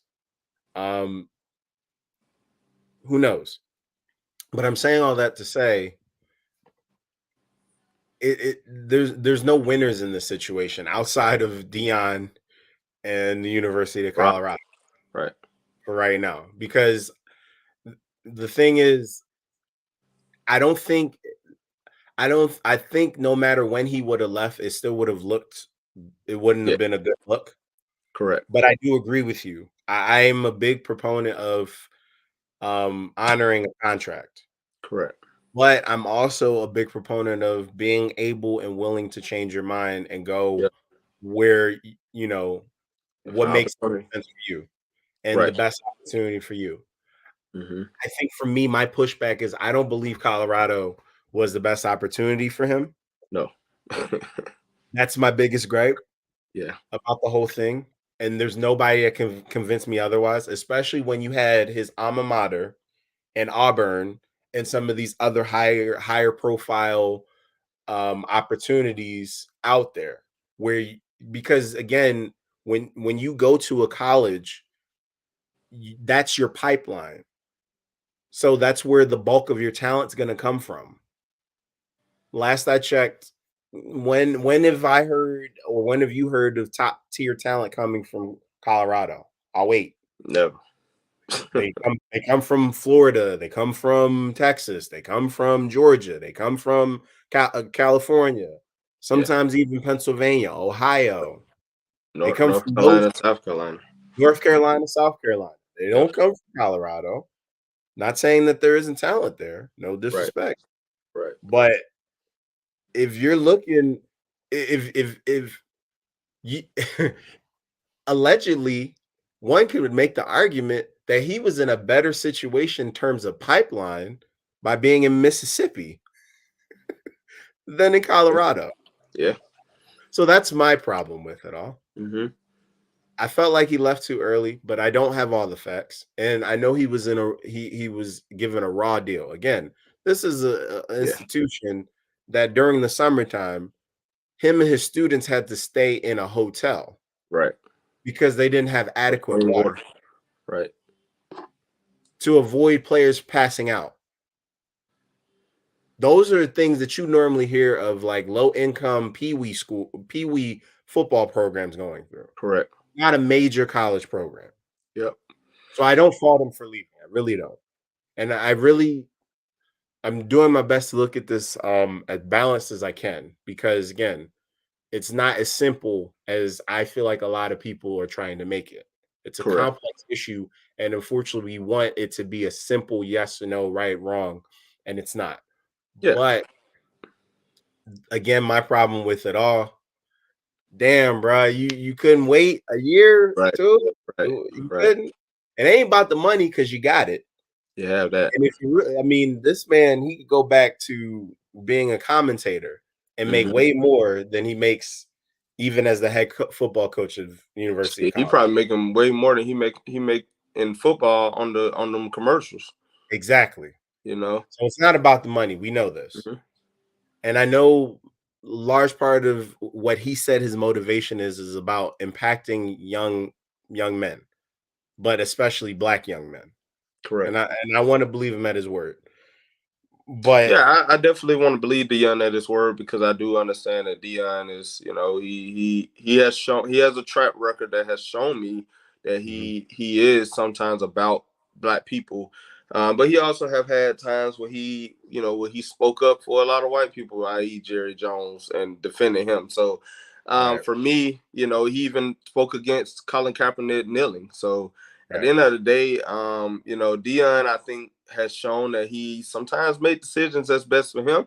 And we all do Absolutely. that. We all do what's best for us and our families. So, if I'm on a job and I feel like when I'm making crumbs and I'm doing the same job and I find a job that's doing the same responsibilities and paying me way more, I most like I'm gonna take that, even if Mhm, I'm with probably a black organization, and I decide like, oh man, they paying me more at this white organization. I'm probably gonna go there, but at the same time, it depends on what my goal is. It depends on what my intentions are. At one point, I did want to be a high school history teacher, and I wanted to work in the low end uh, school systems like an APS. mhm. And so for me, I couldn't have given up on the APS schools because my intentions was to come and help make change. And I still have a mission. I still have an ultimate goal to go back into our community to help make change. So, and I don't think we should continue to run from the problems, even if we kind of, come up with a blueprint or we kind of start the success. No, we need to be there to finish and help it and be there and be a part of that. So I think every time we're running from our community, even though yes, we all know our community has some issues that we have to come up, we have to fix. However, we still can't run from it because I think running from it doesn't really doesn't really help it. So, for me, yes, Deion, I appreciate, appreciate you for what you have done for the HBCUs, especially Jackson State. But at the same time, I still feel like it was more of a selfish move for you to go to Colorado and not stick it out and finish what you had started at Jackson State. That's just my opinion. So, thank y'all for listening to that. I don't know where my guy went. I guess his computer went out again. So, so hey, if y'all got any questions, I know Yusuka Knight had put something in the comment box I didn't read. He said, and my message to the fans is, oh, I did read that one. Hassan, for some reason I can't put you in, so you're gonna have to go out and then come back in. You also said, what's your thoughts about the Georgia season this far? Of course, I believe Georgia will win the championship again this year. We're going to repeat. It's going to be a tough game beating Ohio State, especially with Marvin Harrison Jr. We're going to definitely have to put our best corner, which I do believe our cornerback can make the stops when they need to. But it's going to be a tough game against Ohio State. And I believe if Michigan wins, it's going to be a tough game against Michigan as well, or TCU.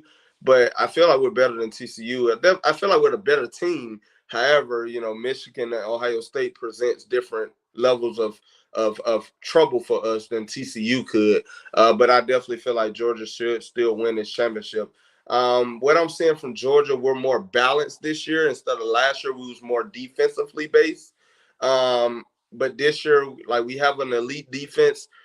Maybe not as good as our defense last year, but at the same time, still able to make plays. And our offense is consistent enough where we have a better chance of, putting up a balanced game and scoring some points and making stops. So I definitely like the Georgia Bulldogs this year. And I hope that, I want to see us win another one, just keep winning. So for me, I love it. I wish the Georgia Bulldogs can play for the Falcons sometimes, because Falcons go out there and disappoint me.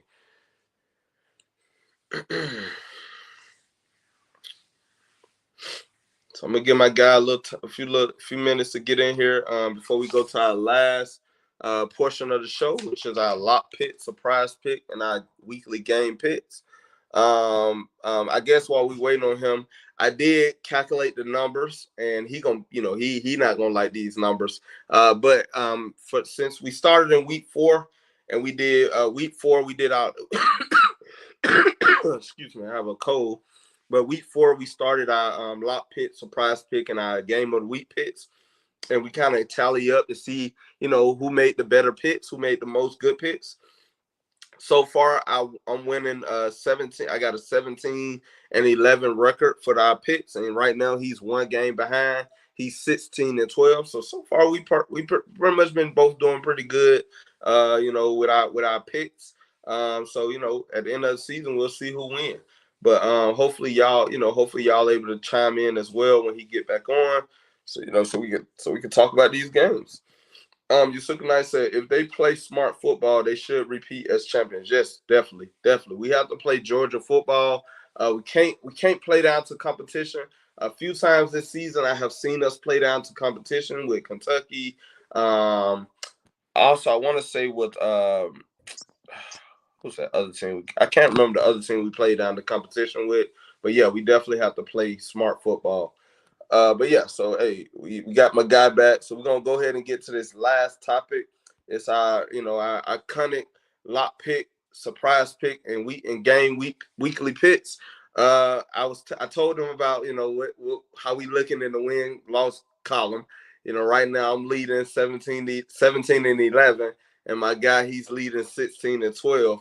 But at the end of the day, I look to go ahead and win this whole competition. So I'm gonna continue on doing what I'm doing. But yeah, Good so luck we're with gonna go that. ahead and Good luck with that, man. so Right. yeah, so we're gonna go ahead and get into it. Hey man, who your lock pick? So my lock pick, we're gonna go with. That's an interesting one. But I'm a hit the home root for the home team. Let's go with the Eagles over the Giants, especially with compromised Saquon Barkley. Yeah, I like that. Okay. Well, I'm actually going with the Baltimore and Pittsburgh game.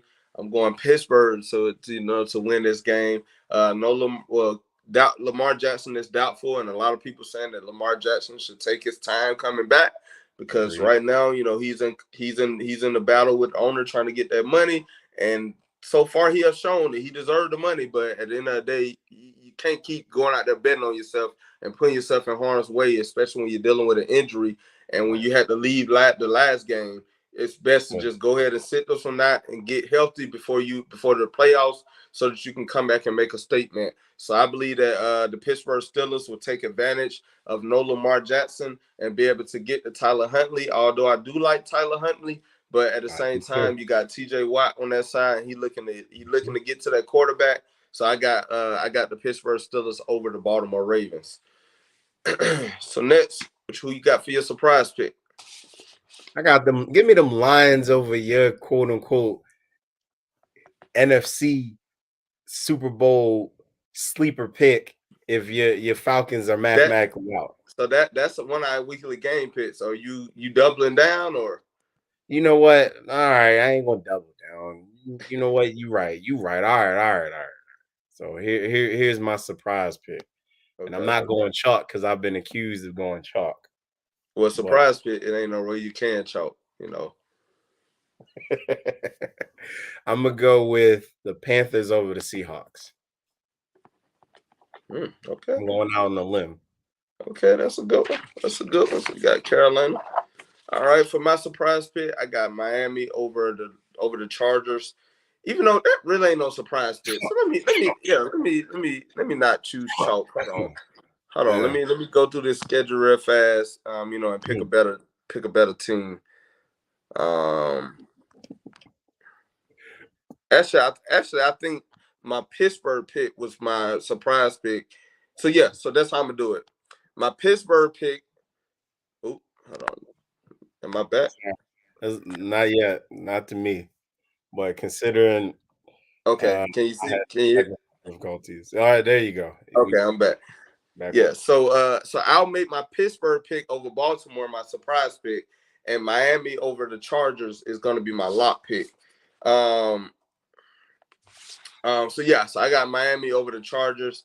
The way Miami been playing lately, I mean, Tua showing that he could probably be a candidate for that MVP trophy. Mhm. I got to go with and Chargers just playing under expectation this year. So I'm going with Miami over the Chargers. I like it. I will Mm-hmm. say this though, I'm sick and tired of hearing how Justin Herbert is that guy. He's not. He's good. He's He good. is. Matter of fact, I'm giving him the energy that you give a certain quarterback in Baltimore until he takes a team to the playoffs and they actually win a playoff game with Yeah. him. Yeah. He's just a guy. Yeah. I'm going Yeah. that far. I'm going Skip Bayless level slander. He's just a I guy. I He gets a agree. lot of hollow stats and he gets all this Yeah. praise. And a lot of people like to put him on the same level of a Josh Allen or Yeah. Patrick Mahomes. Show me his resume that justifies that. I'll Yeah. wait. Yeah. No, I agree with that. I That's the agree guy. with that. I agree with that. He is just a guy. I do it. You see how objective I can be? Mm, So, but yeah, so we're gonna go ahead and get to these last two games, man. We already picked the games for this week. So the first mhm. game we're gonna discuss is hold on. How do I do this? Dang, I got the wrong one. It's I gonna put be I like, put my game I put my games on there. Okay, well we'll just go ahead and I'll go ahead and let y'all know. So we got the Minnesota Vikings at the Detroit Lions. Hey man, who you got? well, I already done showed my hand. I'm still going with the Lions. Give me the Lions. No, that's what I did wrong. No, that's on me. My lock pick and my surprise pick, I had them in the wrong order. Actually, Baltimore at Pittsburgh was one of our games, and Miami at the Chargers was one of our games. And then I'm my not mad lock at it. pick and my surprise pick is at the bottom, so that's on me. It's So all good. so we're gonna go back to your lock pick. Well, you had good ones. Your lock pick is still Philly over the Giants, Yeah. and your surprise pick is still Carolina over Oh yeah, Seattle.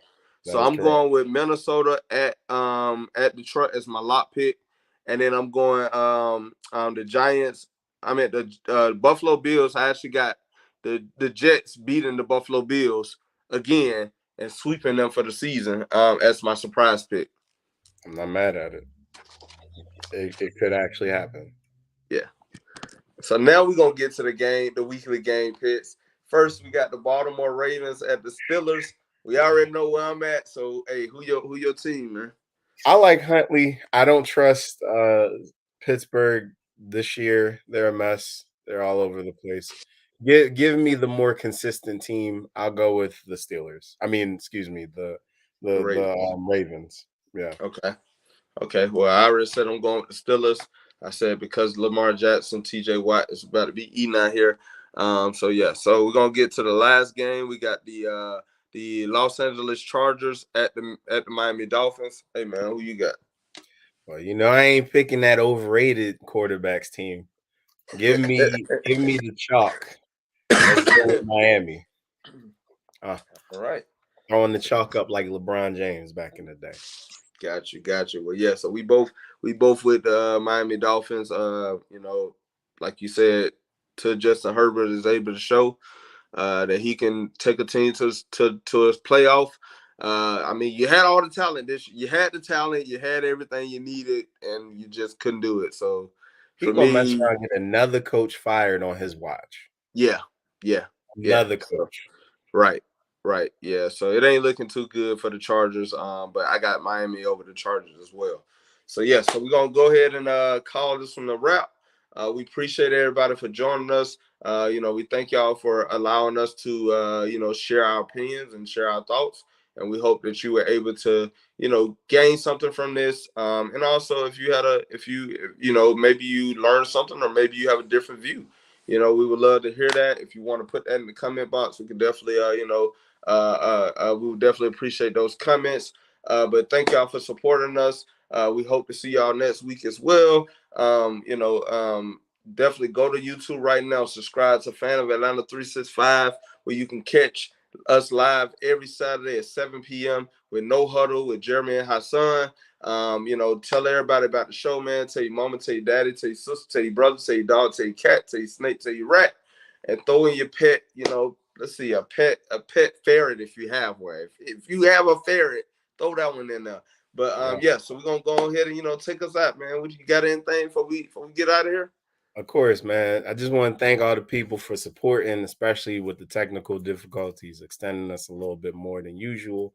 Yeah. Like my lovely co-host said, I hope you guys gain something from this dialogue. We definitely had some controversial topics. Please feel free to continue to comment in the videos under the comment section. And we continue to appreciate the love and support. And we'll be back next week with more heat. Yes, sir. And I'm gonna Yes, sir. definitely take over the lead because that's a travesty. I'm gonna fix that this week. but yeah, so I know we ain't got no college football today. But Georgia gonna be playing them boys on December the 31st, I want to say.